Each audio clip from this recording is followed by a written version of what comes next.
everyone, and welcome to our session today on lessons learned from Connected Recruiting Flywheels, insights from Trailblazers.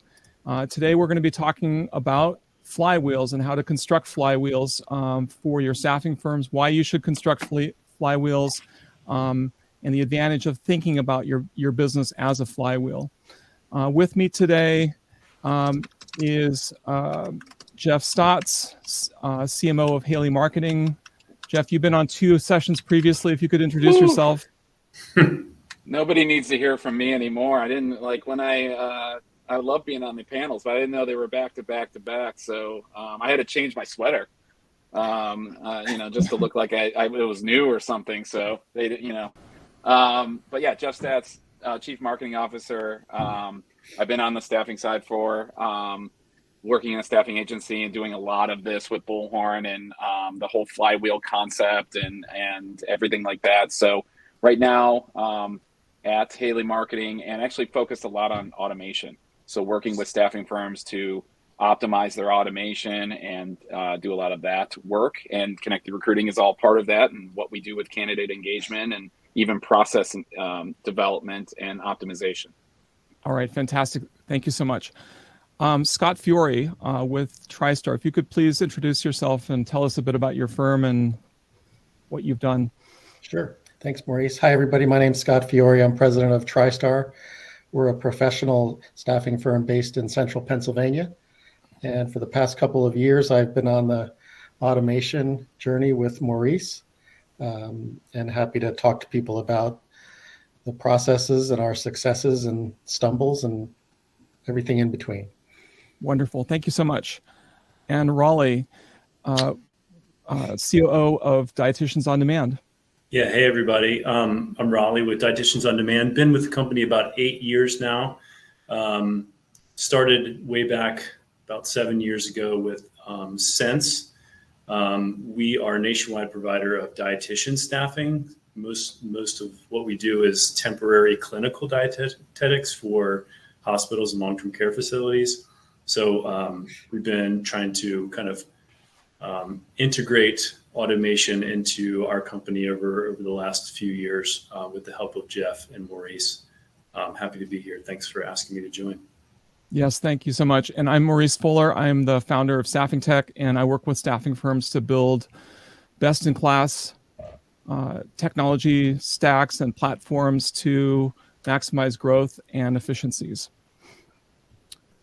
So our agenda for today is really simple. We're going to talk about flywheels in general. I know that Andre Maletti with Bullhorn covered some of this earlier today. We're going to review some of the high-level concepts, and we're going to walk you through a simple 5-step implementation process focusing on the practical aspects of implementing flywheels, and then we'll leave a little bit of time at the very end for Q&A. If you have any questions along the way, please put them into the chat room, and we'll be tracking there. Thank you. So the key questions that we want to address in this session are: what are flywheels? Why should you use flywheels to improve the performance of your staffing firm? How do you get started? What are some of the leadership considerations? How do you build an implementation team? What are the tools and skills that you need to have in place to build a flywheel? How do you come up with the right ideas? How do you select the right ideas? How do you overcome headwinds and challenges along the way? And what's the expected impact that you can expect to see after putting in the effort to build a flywheel? If you'd like to get a copy of this presentation, please scan this QR code right now, and there's a form that you can fill out, and then we'll send you a copy of the slides afterward.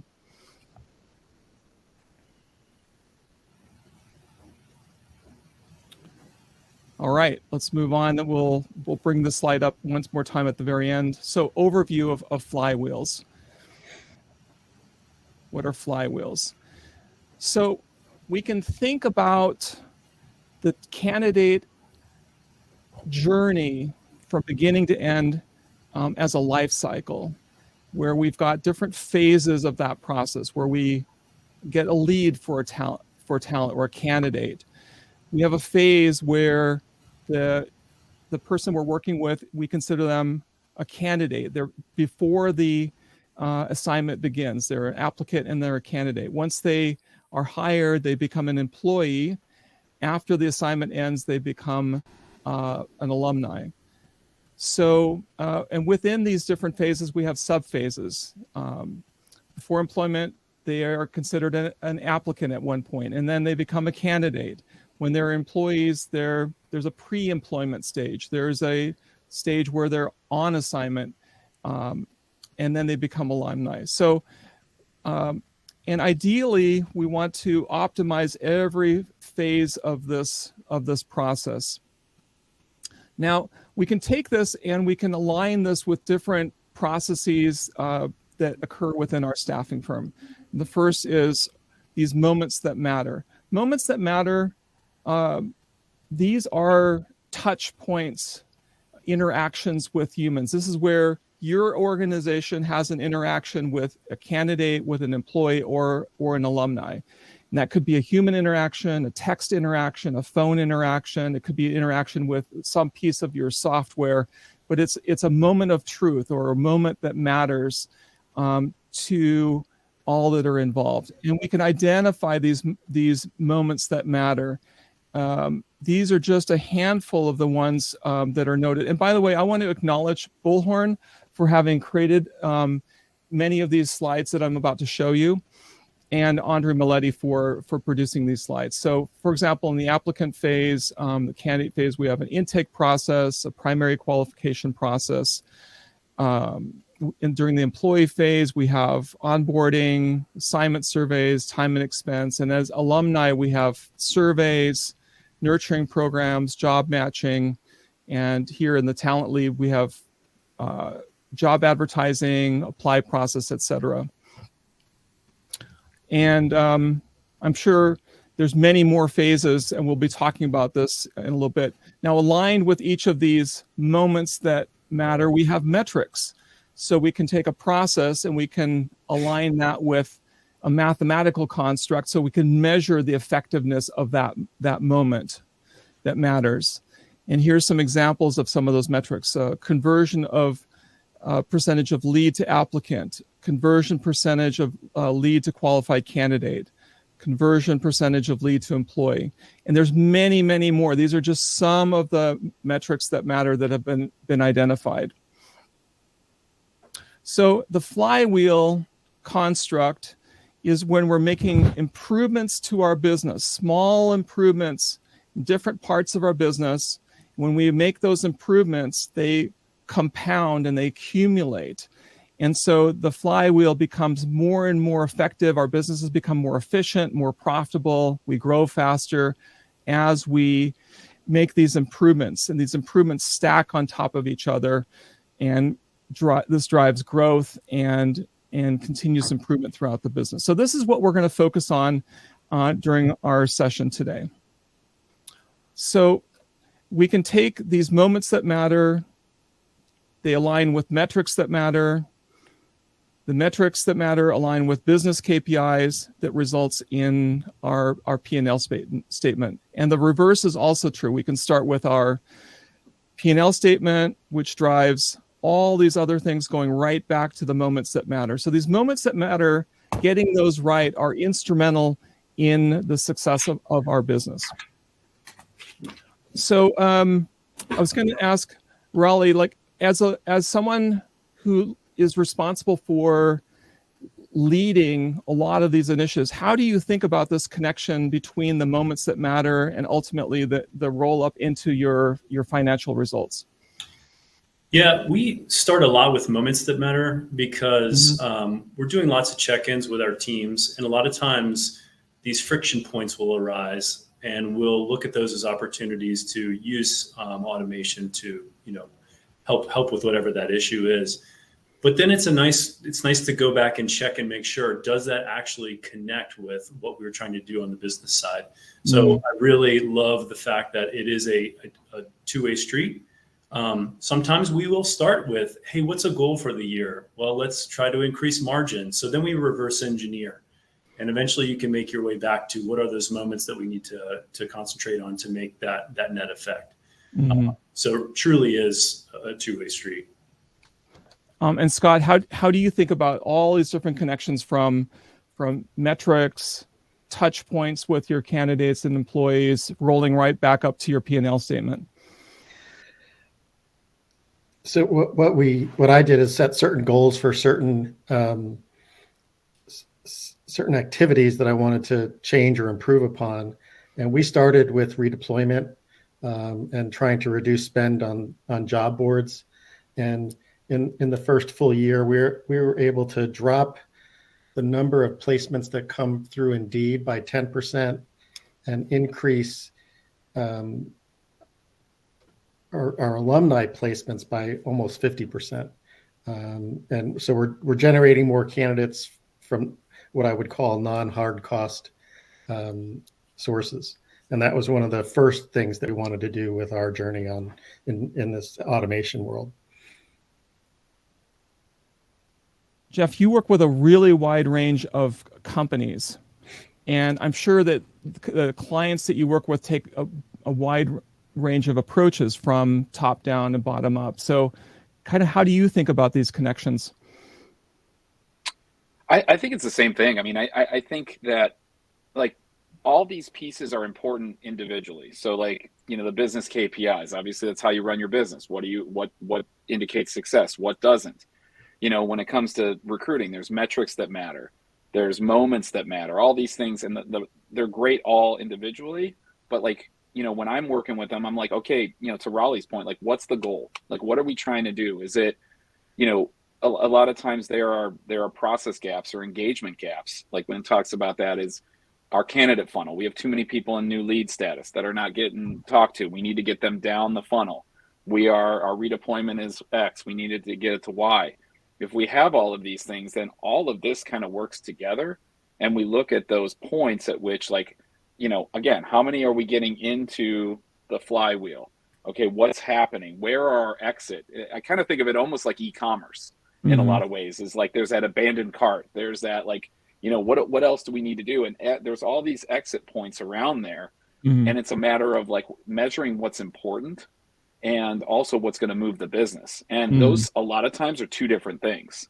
And I think, you know, for me as a marketing person, and when I try to support recruiting, that is the problem, is sometimes marketing thinks one way, because a lot of times they think moments, the business think metrics, and somebody's got to bring it all together because we love the marketing stuff and we love the engagement, but there are some ugly, you know, not sexy automations that can be done in the process side that can make a whole huge difference in how the business, how fast the business can run.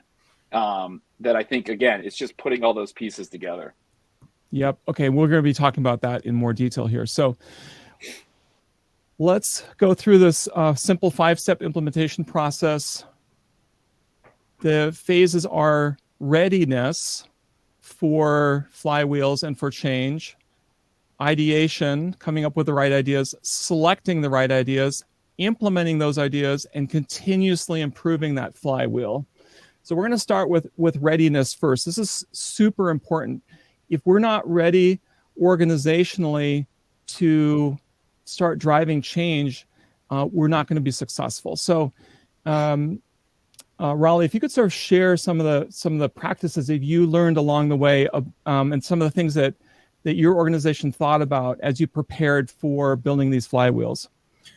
Yeah, so I'll take them just a little bit on each point there. Leadership, obviously, we need to all be agreeing that there is a need for this.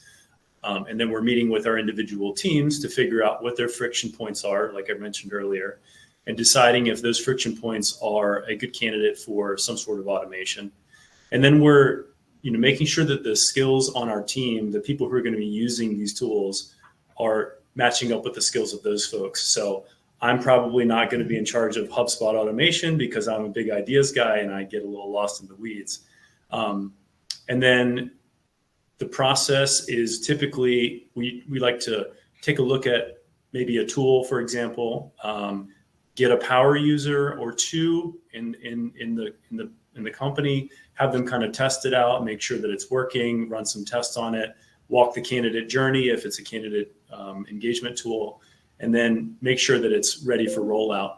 And then accountability, it's always looking at those metrics. A lot of these tools have really robust analytics capabilities. And so we're looking at, are they doing what we think they're going to do, and making sure that also our folks are using them to the best extent. And then Scott, how do you think about like the skills within your organization and getting the skills right in order to support building a flywheel? The one thing I anticipated, and it turned out to be true, is my org chart would look different as I got to a more mature level with this.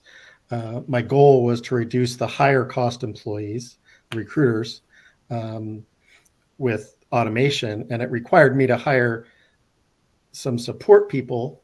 My team got much younger, to manage the automations, use them, and then perform roles that are kind of below the skill set of a recruiter, but allow the recruiter to spend more time on the phone, face-to-face, talking with people and talking with our clients.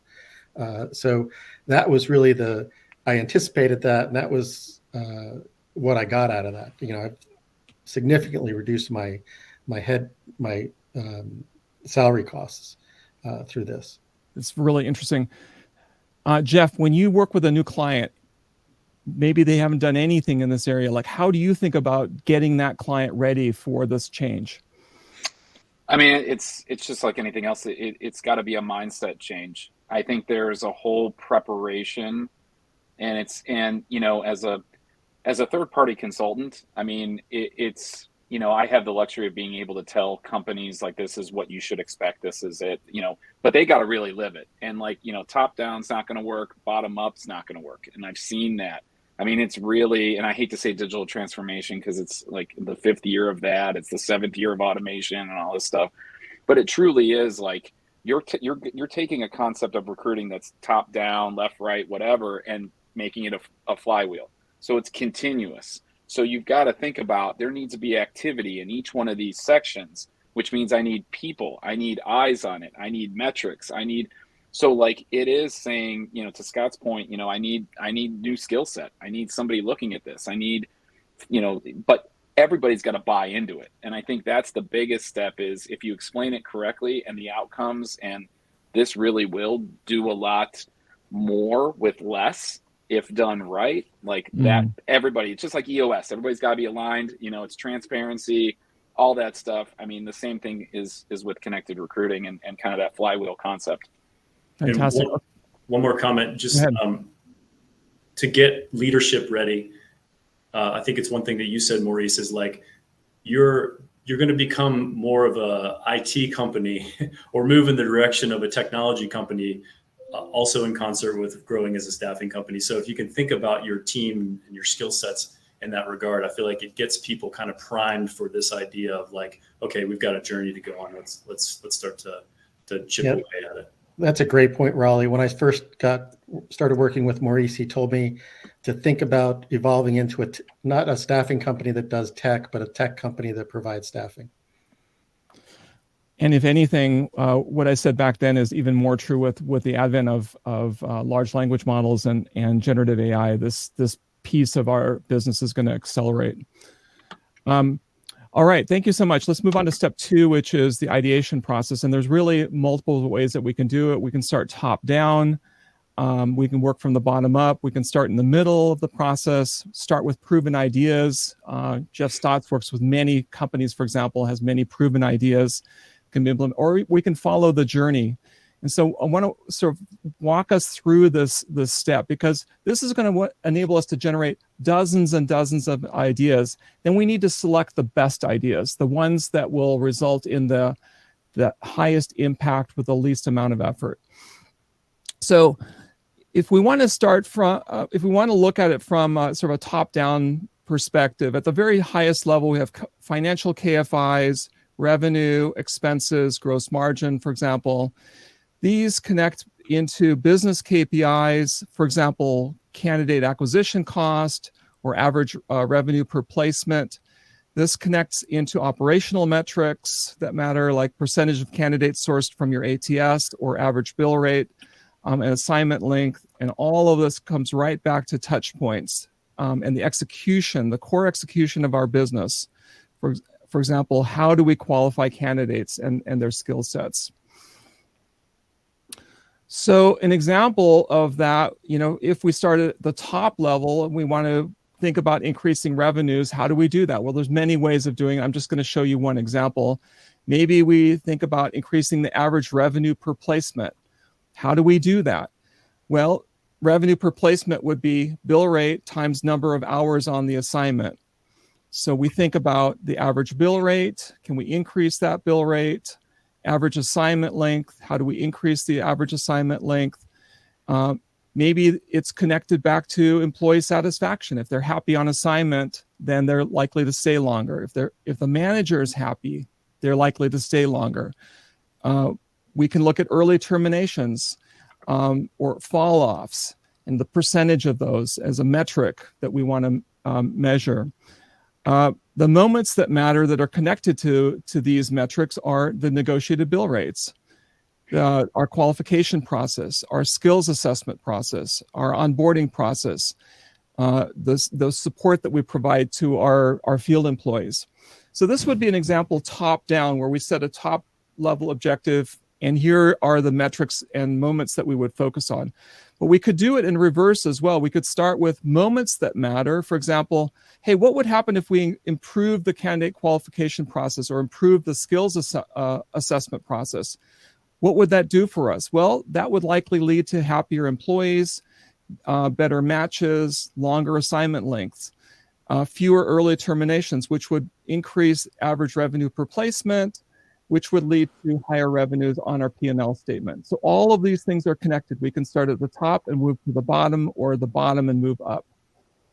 Another approach is to go through all of these moments that matter and think about, where is there friction? Where are there opportunities for us, either in the way that we connect with candidates, employees to improve the process, or even how we can improve internal processes to make our recruiters more efficient and more effective at what they do.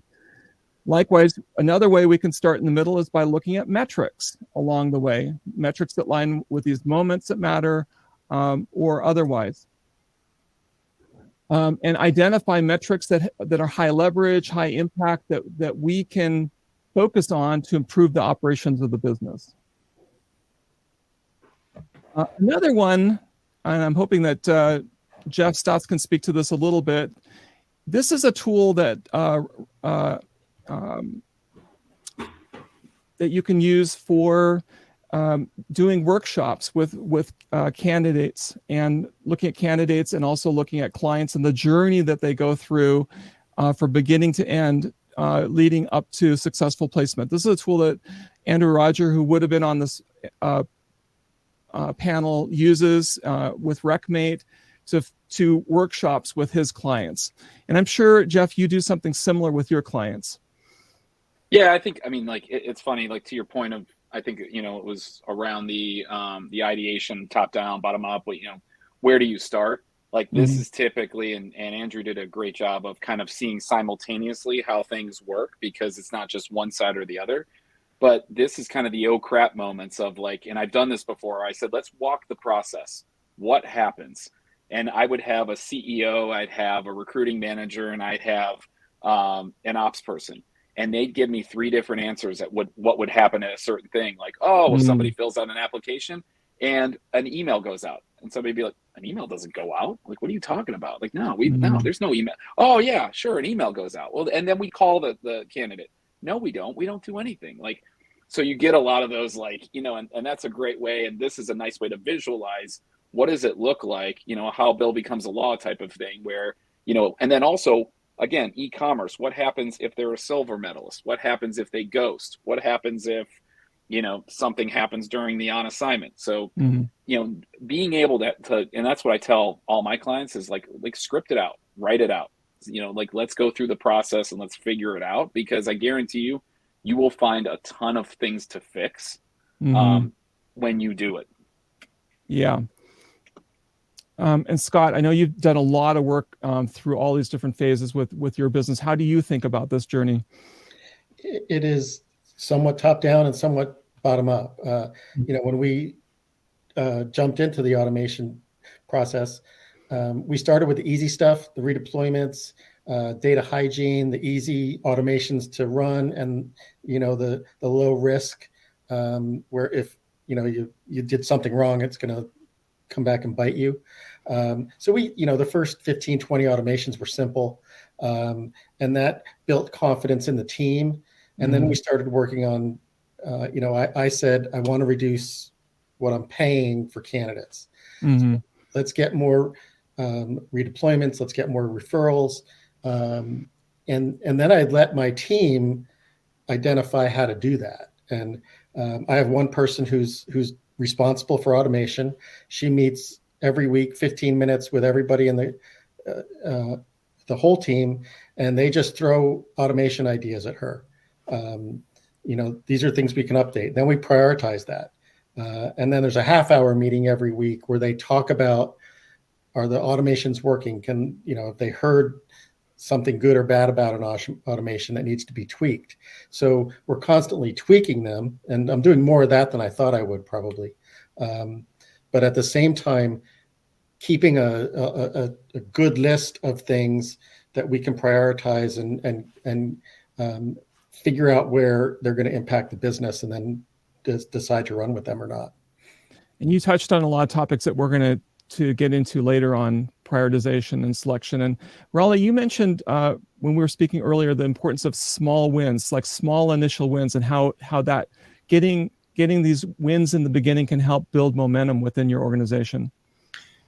Yeah, I mean, it's so daunting to look at implementing an automation or a whole process like you're showing here on the screen. So it's important to get a quick win. Let's find something. If you're thinking about quadrants, easy to do but high impact. Let's start with that. Let's pick one or two and let's do them. Number one, it'll get our muscles moving in the right motion. And then two, it'll build confidence on the team and be like, oh wow, that was actually easier than I thought. Let's do another one. Let's do another one. To this particular slide, what happens is you get all these ideas, you kind of do them in a random order, and you don't really know what's out there. So taking a tool like this and kind of like crossing off the ones that you do have really shows you where your gaps are. And that can be another way that you kind of prioritize what the next automation is going to be, just by looking at where the gaps exist. And then you can do that analysis, which one would be easiest to do and have the best impact. And then you start filling in the chart. And that's kind of what our journey has been over the past 3 to 5 years. And it's super powerful. Those are some really great points. Thank you. All right. So many ways to come up with ideas, top down, bottom up, starting in the middle, starting with proven ideas, following the journey. And the point is to use these different tools to identify the ideas. And then we're going to talk next about how do you select the best ideas. First of all, how do you capture and track all these ideas? And what process do you use for selecting the ones you're going to work on? How do you prioritize these ideas? How many ideas can we focus on at any given time? We can't do everything all at once. We have to be selective. And then how do you calculate ROI on the ideas that you want to focus on? Maybe, Jeff, if you could address that. Well, I think it's, so from an ROI standpoint, I think Raleigh's suggestion of the quick wins, I mean, that's what I would prioritize. Because those are trust builders. Like, what are some quick wins that we can do? And typically it's a quick win because there's something broken. And that oh, we're wasting too much time here. Or like, we don't get anything from redeployment or re-engagement, or anything like that. So as you're looking at kind of the pieces parts of the connected recruiting flywheel, okay, if we can get a quick win, let's benchmark where we're at. So are we saving time? Are we driving ROI?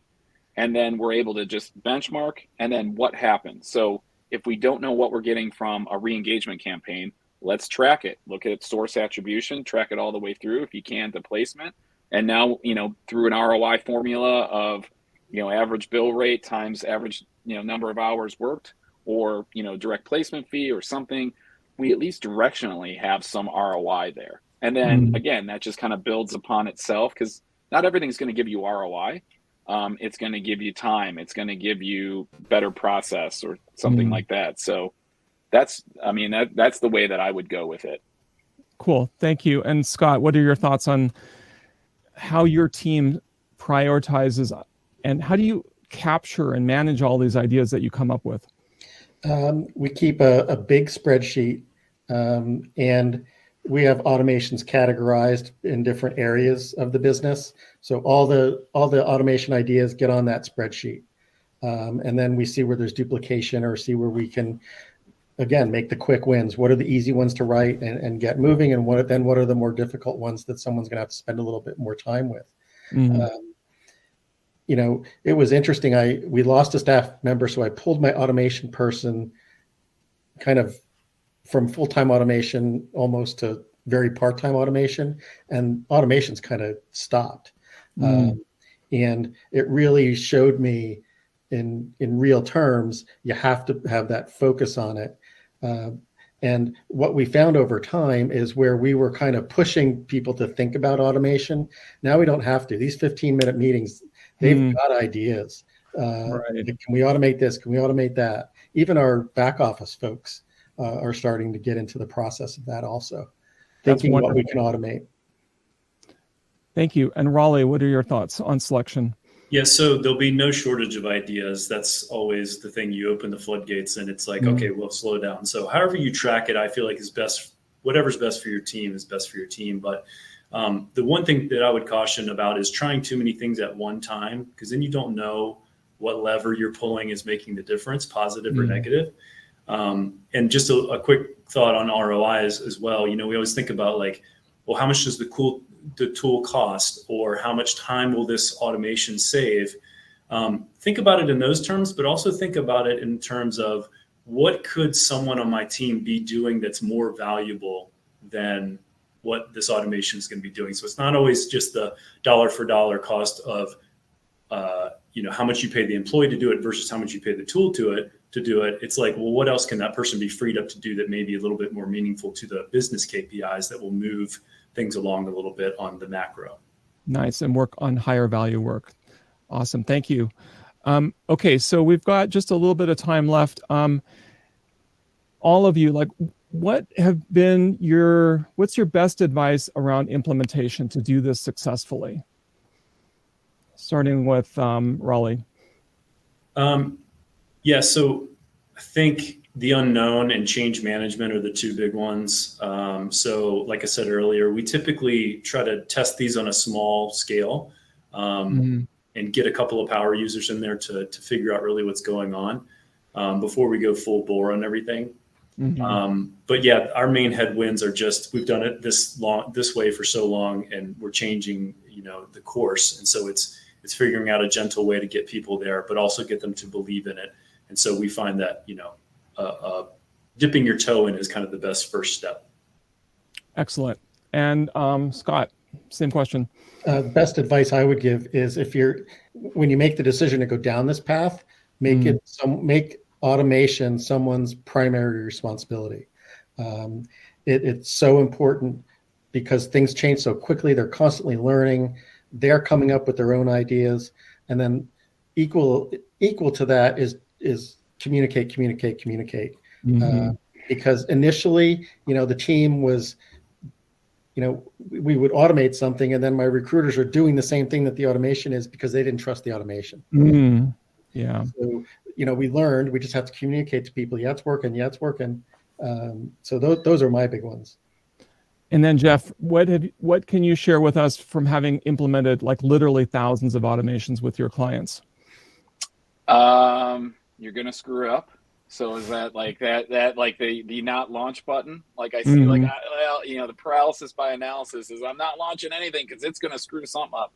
I mean, to combat that, the best, staffing firms that do it the best, is kind of building on what both Raleigh and Scott said is I think a testing and launch plan, like having a documented process around that. How are we testing the automation before it goes live? And what's the internal training and the why around it? Because I guarantee I've done this where you put something out, you think that somebody hears about it, then you get a recruiter like, what? Wait, why are they texting on my behalf? Like and so you've got that. Then I would say a process for when automations break, because they will, so what is the intake process? How, because nothing kills trust, more than like when it's, if you don't say anything, 100%, but like when it's out there and you don't have a way to fix it. And it may just be send it to me and I'll work at, we turn it off. What do we do here? Like, but being a well-oiled machine in how you're putting these pieces in the different areas of that flywheel is really key, because again, it's just building trust. Mm-hmm. And I love, go ahead, Raleigh. Sorry, I was going to say, to Scott's point earlier and to Jeff's point just now, scheduling a time every week to have time together to sit down and talk about these things. Huge. We have 1 hour with internal and 1 hour with our rep. And it's like, put your vacation. You never miss your vacation if you put it on your calendar. So do the same thing for automation. Yeah. I like Jeff's point about thinking proactively about things that could go wrong and having a contingent plan in advance for how you're going to address those things. So if something goes wrong, there's not a surprise. You already have a plan to deal with the issue. All right, let's move on to improve. So this process never ends. It's, especially as we're entering the AI era, we're going to see an acceleration of the amount of change that we experience internally within our staffing firms. So how do you think about this commitment to continuous improvement? And how do you know when automation is working? How do you feel and experience that within your organizations? And how do you see that show up in your financial results? Raleigh? Honestly, think of this like a flywheel of its own. It's a continuous process of iteration and measuring and reevaluating and looking at analytics. So we're just constantly putting things out there, getting the feedback loop going. We're looking at the analytics for the tool or the automation. We're A/B testing. We're tweaking. We're trying something radical and something safe. It's just kind of like there is no right answer. It's just trying everything and being open-minded about it. For us, we're very dietitian centric. So when you say, how do you assess the financial impact? A candidate engagement text may be too far from the dollar for me to see that it's making a revenue impact. But we can see that if those candidates are engaged, that will likely result in a financial impact down the line. So it's really just looking at those analytics and making sure that you're always trying new things and adding on top of the successes that you've already had. Scott, what are your thoughts on continuously improving forever? I won't repeat what Raleigh said. I would just add to the, you said, what does it feel like? For me, it was, we went from resistance from just about everybody to now they're really invested in it. They're coming to me and coming to Paige, my person that does automation, and saying, can we do this? Can we do that? Tweak this, tweak that. They feel some ownership to that and are, they're bringing ideas to me. They see a new vendor, they've been on a podcast. So that feels to me like we're making progress along with all the things Raleigh said. I agree with him 100%. Yeah, that's so exciting. And Jeff, what are your thoughts? I think these guys are top notch. I mean, again, like building, like, I like unsubscribes because it tells me you don't want to hear from me anymore. So I don't mind it. And to Scott's point and Raleigh, like you guys are creating a meeting, people are going to it and they're sharing ideas. That's what you want is feedback. And honestly, the impact, I always try to at least pay for the cost of the platform every month. And so finding, like, I want to at least break even on the cost of my platform or what I'm using in the flywheel. And just try to figure that out and then start making money and doing more. And that helps with attribution, with consistently making sure that pieces in the flywheel are being addressed with automation, saving time, driving more ROI. So yeah, you guys are spot on. Thank you so much. All right, we're nearing the end here. If you have any questions, please put them into the chat. We'll be getting to that in just a moment. So any final thoughts that you guys want to share on this flywheel concept and how to approach it, how to think about it, how to make it successful? I'll just say that for our team and for those of you who are, kind of in the beginning of this whole phase, it's incremental gains. Like if you just get that in your mind, It's not going to be rocket fuel taking off 1,000 miles an hour. It's going to be little nibbles over time, and all of a sudden you're going to see this thing kind of unfold for you, and it's going to start to really show, its value. So take your time, be patient. Also know your limitations of your team. If you need to reach out to a Maurice or a Jeff, do it. These guys, that's what they know. We know what we don't know, and so I think that's another strong thing that I would recommend. Thank you. So it's like getting to first base a lot. Yeah, Not necessarily going for the home run, just first base. Yeah, a bunch of singles. Yeah, singles. Yeah, Scott. I would say, I've definitely increased my spend in tech. But if I look at what I've reduced my costs, my tech spend is way less than my people spend. So if I increase my tech spend by X and reduce my people spend by the same X, I'm ahead of the game. And that's what I'm starting to see. Nice. That's fantastic. But Jeff, I had to sell that to my business partner and, someone who's been in the field, not data. Align the shareholders on this. Yeah. Jeff, any final thoughts on building successful flywheels? I mean, I would start. I always tell clients, this represents the 3 R's, like redeployment, re-engagement, referral. Like those are the things, like if you can build, that's what makes this thing go around and keep going around. And so I think those are the 3 places I would start and have those ready to go. The 3 R's are always what I say. And if you do that, you're getting really close to how, making this thing move on its own. Nice. Okay. So questions. If you were to do just one, like what would be the highest priority automation you'd want to put in first? Each of you, start with Raleigh. If you were just to do one, what would your number one automation be? For us, it would be something candidate engagement. But I will say, when we first started using Sense, we did a client check-in, like a first week check-in. And we got a buyout from it, a conversion fee, and it paid for the entire year of Sense. So it doesn't have to be something super complicated or sexy. Like a happy birthday text can turn into, hey, what is it like to work for you? Or a how was the first week could turn into, can I have this dietitian? Can I convert them? So yeah, it can be something very simple that pays off. Sweet. And Scott, if you were to do just one single automation, what would that be? The first thing we did and we saw an immediate impact was data cleansing. Going into our database and cleaning it up, because that set the stage for the whole thing moving forward. I retract my answer. Jeff, one automation. Call it the hand raising campaign. It's the candidates that all have active and available statuses, and you don't know if they're active or available. So it's candidate engagement, but not pitching a job, figuring out where they're at in their job search. Wonderful.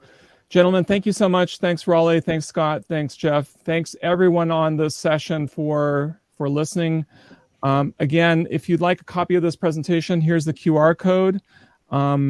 Grab this, and we'll send you a copy of these slides. And again, thank you so much for participating. Thanks, everybody. So long, everyone. Thanks, everybody. Thanks, everyone.